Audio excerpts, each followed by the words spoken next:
चलो क्वेश्चन है हमारा 5 ग्राम NaOH 450 ml बिलियन में घुला है तो बिलियन की मोलरता है। देखो जब इसे हम सॉल्व करेंगे ऐसे MCQ टाइप क्वेश्चन है। मोलरता बराबर हमारा हो जाएगा small w multiply 1000 by capital M into हो जाएगा हमारा कैपिटल V और ये हो जाएगा ml में। ये हमारा फार्मूला हो जाएगा। क्वेश्चन में क्या दिया 5 ग्राम, स्मॉल w बराबर हमें मिल गया 5 ग्राम और कैपिटल M कौन सा घुला हुआ भी है NaOH, तो कैपिटल M इक्वल हो जाएगा हमारा NaOH का अणुभार निकाल लेंगे हम लोग। Na का हो गया 23 प्लस और ऑक्सीजन का हो जाएगा हमारा 16 प्लस हाइड्रोजन का 1, तो टोटल ऐड कर देंगे हो जाएगा हमारा 40। और V बराबर कितना हो गया, तो V बराबर हो जाएगा हमारा 450 ml।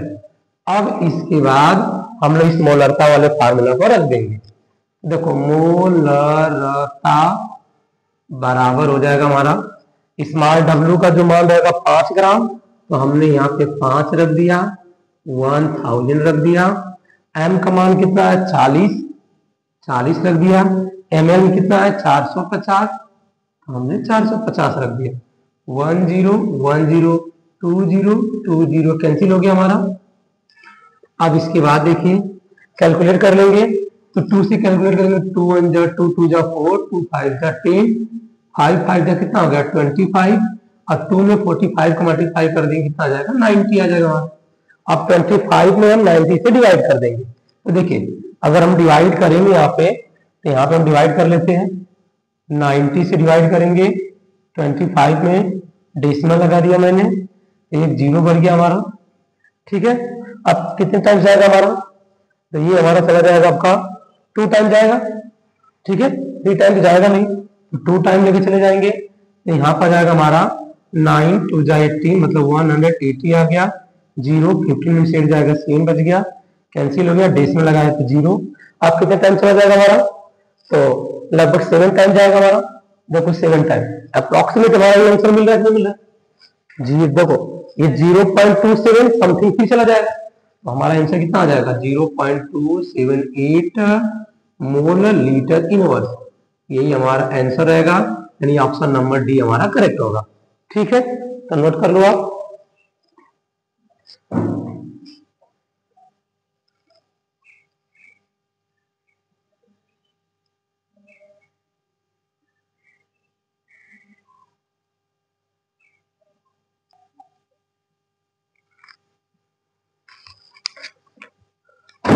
अगला क्वेश्चन देखिए आप।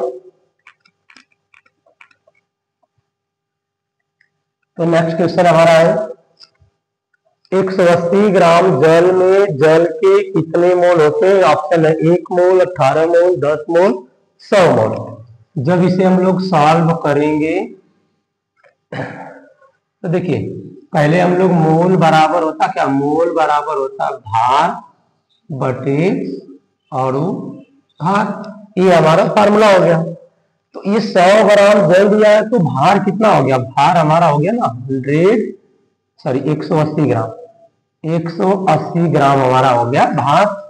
और कौन सा अणुभार निकालना है, तो देखो अणुभार किसका निकालेंगे हम लोग, अणुभार हम लोग वाटर का निकालेंगे। तो वाटर कितना होता है 1 मल्टीप्लाई 2, हाइड्रोजन का परमाणु भार कितना होता है 1 में हमने 2 का गुणा कर दिया।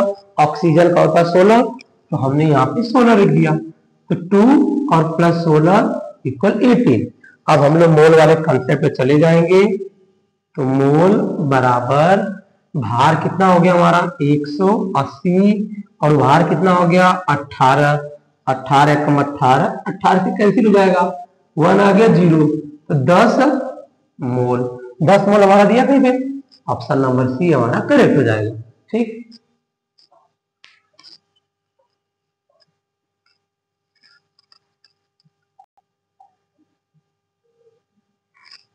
चलिए अगला क्वेश्चन है हमारा 5 मिलीग्राम NaCl प्रति लीटर होता है। तो हमें ppm में दिया हुआ है, माइक्रोन ग्राम ml लीटर इनवर्स में दिया हुआ है, 0.2 माइक्रॉन ग्राम ml लीटर इनवर्स में 0.066 मोल मतलब मिलीलीटर इनवर्स में दिया हुआ है। जब अगर हम सॉल्व करेंगे यहाँ पे देखिए 1 मिलीग्राम बराबर, मिलीग्राम मतलब mg, 1 मिलीग्राम बराबर 1/1000 ग्राम होता है। ठीक है, यानी 1/1000 ग्राम होता है, जो हमें पता है कि 1 ग्राम बराबर 1000 मिलीग्राम होता है। अब दूसरा देख लीजिए, 1 लीटर बराबर की बात कर लेंगे हम लोग, कितना होता है 1000 ml होता है। तो हमें क्या करना है यहाँ पे मिलीग्राम NaCl प्रति लीटर।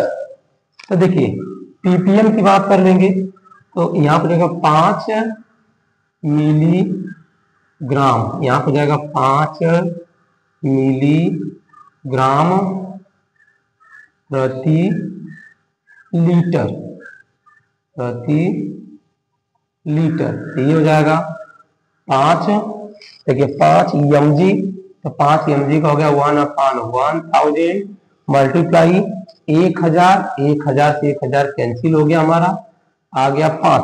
अब ये इसकी जो सूत्र होता है इसी बोलते ppm, यानी पार्ट्स पर मिलियन। तो ऑप्शन नंबर हमारा कौन सा करेक्ट हो गया, ये हो गया 5 ppm हो जाएगा हमारा। ठीक है,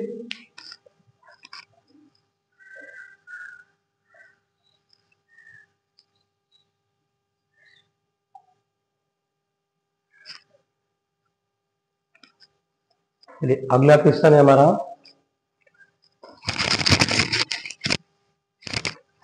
सोडियम कार्बोनेट के 0.2 m मतलब मोलरता विलयन के 500 ml के लिए आवश्यक मात्रा है।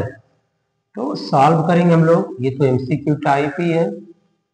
मोलरता, देखो मोलरता हमें दे दिया 0.2 m, ठीक है, और कह रहा है कि भी मतलब जो हमारा भी रहेगा वो दिया 500 ml में दिया हुआ, और स्मॉल w का मान तो पूछ रहा है, क्वेश्चन मार्क लगा दिया मैंने, और कह रहा है कि Na2CO3 का पहले अणुभार निकालेंगे। तो यहाँ पे देखिए कैपिटल M जब निकालेंगे हम लोग, ये हो जाएगा Na2CO3, इतनी चीजें फाइंड आउट करनी पड़ेगी। तो सोडियम का अणुभार होता है मतलब परमाणु भार होता है 23 मल्टीप्लाई 2, कार्बन का होता है 12 प्लस ऑक्सीजन का होता है 16 मल्टीप्लाई 3। तो 23 में 2 का मल्टीप्लाई करेंगे 46 प्लस 12 16 में 3 का मल्टीप्लाई कर देंगे तो 48, ऐड कर देंगे 8 2 10 6 16, 5 6 अच्छा 4 10, 106 ग्राम आ गया।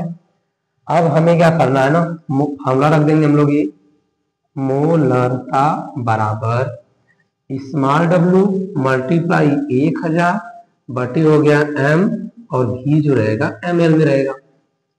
ठीक है, हमें इस w का मान निकालना है तो इसका इसे क्रॉस मल्टीप्लाई कर देंगे। हम ऐसे लिखेंगे फॉर्मूला w बराबर, यहाँ पर हो जाएगा हमारा मोलरता गुणे कैपिटल M गुणे v जो कि ml में रहेगा, और बटा हो गया हमारा 1000। तो मोलरता कितना दिया है, मोलरता दिया 0.2, तो 0.2 रख देंगे। M कितना आया 106, तो हम लोग 106 रख देंगे। भी कितना दिया है 500 ml, तो हम लोग यहाँ पे 500 रख देंगे, बटा में कितना रहेगा 1000 रहेगा, तो 1000 कर लेंगे। ठीक है, अब क्या करना है 500 से कैंसिल करेंगे तो ये 2 आ जाएगा हमारा, 500 में 1000 से कट जाएगा, 2 बच गया। अच्छा 10 ऊपर 10 नीचे उड़ा अगर हम कर लेते हैं, ये हो गया 2, ये हो गया 106, यहाँ हो गया 20, तो 2 से काटेंगे 2 और ये कट गया 10, मतलब 10 106 बटे 10 मतलब भाग करेंगे 10.6, मतलब 10.6 ग्राम। ठीक है, ये आएगा हमारा ग्राम में आंसर। तो कौन सा ऑप्शन करेक्ट हो रहा है हमारा, ऑप्शन नंबर डी। ठीक, समझ में आया।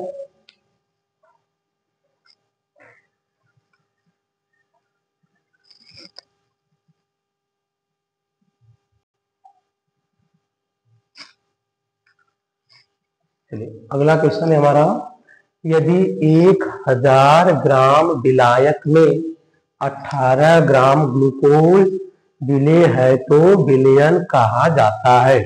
ठीक है, तो सॉल्व करेंगे हम लोग जब इसे, तो ये हमारा आ जाएगा जल का घनत्व। जल का जो घनत्व होता है 1 ग्राम पर ml, यानी कि 1 ग्राम पर ml होता हमारा, यानी कि 1 ग्राम प्रति लीटर, सॉरी 1 ग्राम प्रति मिलीलीटर होता है।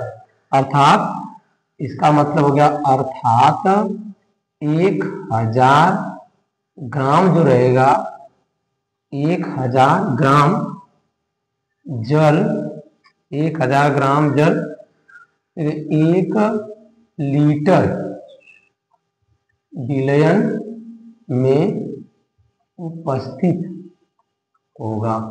ठीक है, तो हमारा क्या आ जाएगा यहाँ पे 1000 ग्राम आ गया। 1000 ग्राम बराबर हमारा क्या होता है, 1000 ग्राम बराबर जो होता है हमारा 1 kg होता है। ठीक है, अब देखो हमें विलयन कहा जाएगा, तो विलयन हमारा क्या जाएगा, मोलर द्रव्यमान, यानी कि विलयन हमारा क्या रहेगा, विलयन बराबर विलेय के मोलों की संख्या बटे विलायक का भार कितने रहेगा, केजी में रहेगा। ठीक है, ये फार्मूला होता है, मतलब इसको हम लोग मोललता बोलते हैं। सिंपल समझिए, ये हमारी मोललता का डिफिनेशन हो गया। यही तो हमें चाहिए विलयन कैसा रहेगा। अब विलेय के मोलों की संख्या की बात कर लेंगे, तो देखो 18 ग्राम भार है। ठीक है, 18 ग्राम भार है। अब ग्लूकोज का अणुभार निकाल लेंगे, तो यहाँ पे सॉल्व करने से बेटर है पहले यहाँ पे देखिए कुछ लिख देते हैं, क्योंकि ग्लूकोज, जो ग्लूकोज होता है ना C6H12O6 होता है। ठीक है, का अणुभार, इसका अणुभार अगर हम निकालेंगे तो 180 होगा। ठीक है, अब देखो विलेय का मौलिक संख्या, और मोल बराबर हमारा क्या आ जाएगा, मोल बराबर आ जाएगा भार बटे अणुभार आ जाएगा। तो भार कितना है 18 और अणुभार कितना है 180। तो देखो विलेय की मौलिक संख्या कितनी होगी, 18 बटे 180 गुणे विलायक भार केजी में। अगर हमें दिया 1000 ग्राम विलायक दिया हुआ है, तो इसका मतलब 1 केजी आ गया, एक यहाँ पे रख दिया हम। ठीक है, आइए 18 कम 18 से कैसे 10 आ जाएगा, 1/10, और 1 में आप 10 से भाग करोगी क्या आ जाएगा, 0.1 आ जाएगा हमारा। ठीक है, तो 0.1 मोलर, जो क्या बोले हम लोग, 0.1 मोलर। तो ऑप्शन नंबर कौन सा करेक्ट हुआ हमारा, ऑप्शन नंबर बी करेक्ट हुआ। ठीक है,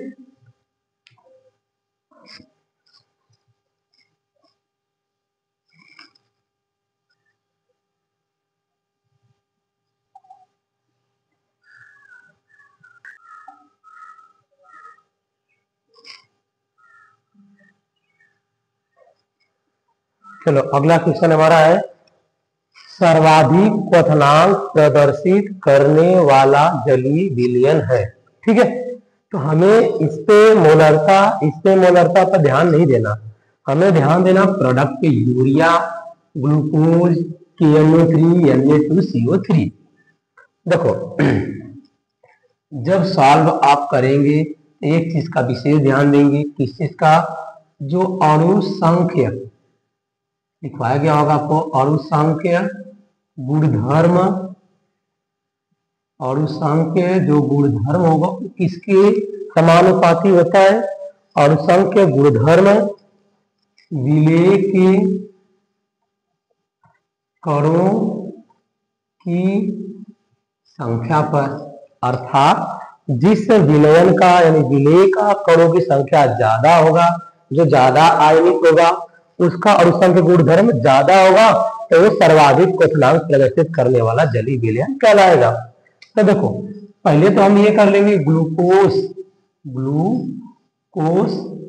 तथा यूरिया यूरिया अपने आयनों में आयनित नहीं होती है। देखो ये तो पहले हमारा ये दोनों ऑप्शन ऐसे ही रॉन्ग हो गया कि आयनित नहीं होती है। अब बस गया हमारा ये और ये। अब इनको आयनित करेंगे तो KNO3 को जब आयनित करेंगे तो हो जाएगा K plus NO3 minus ion हो जाएगा। तो आयन कितना हो गया बताइए हमें। आयन यहाँ पे देखो कितना, एक आयन यहाँ पे, एक आयन यहाँ पे, कितना हो गया 2। अब इसके बाद दूसरा क्वेश्चन हो गया Na2CO3 का आयनित करेंगे। ठीक है, तो सोडियम को आयनित करें कितना आएगा Na प्लस होता है। ठीक है, Na प्लस, और यहाँ पे क्या आ जाएगा आपका CO3 2 माइनस है। तो देखो सोडियम 2 है, बैलेंस करने के 2 यहाँ करना पड़ेगा। अब यहाँ पे आयन कितना हो गया, तो 2 आयन सोडियम का हो गया, 1 आयन कार्बोनेट का हो गया। तो टोटल कितने हो गए, 3 हो गए। अब आयन की संख्या 3, किसमें आयन की संख्या ज्यादा है, स्वाभाविक बात है बी वाले में। इसलिए सर्वाधिक क्वथनांक प्रदर्शित कौन करेगा 0.01 m Na2CO3। ठीक है।